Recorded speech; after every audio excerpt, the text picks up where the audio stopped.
Magandang araw po. Narito na po ang magiging lagay ng panahon ngayong araw ng Biyernes, February 9, 2024.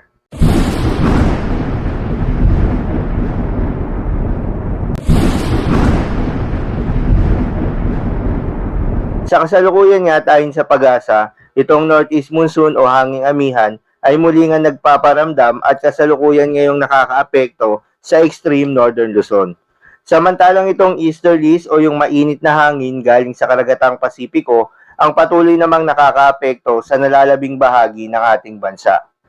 Magandang balita naman dahil ayon sa Pag-asa ay walang binabantayan na low pressure area o bagyo sa loob at labas ng ating Philippine Area of Responsibility na maaaring makaapekto sa ating bansa.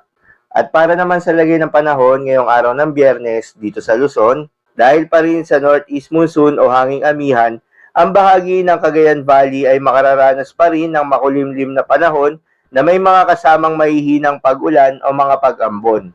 Pero sa Metro Manila at nalalabing bahagi ng Luzon, generally, maliwalas pa rin ang panahon ng inaasahan, lalo na sa umaga hanggang sa tanghali. Pero sa hapon at gabi ay may mga tsansa ng isolated na mga pag-ulan.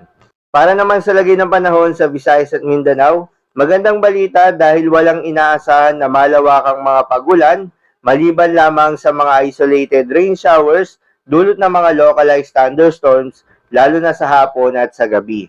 Kaya naman posible ang mga pagbaha o pagguho ng lupa during severe thunderstorms. Kaya naman pinag-iingat pa rin yung mga kababayan natin sa mga banta ng mga pagbaha o pagguho ng lupa, lalo na yung mga lugar na inuulan na noong mga nakaraang araw pa. Para naman sa lagay ng mga dagat baybayin, ayon sa Pag-asa ay wala pa rin nakataas na gale warning sa anumang seaboards ng ating bansa.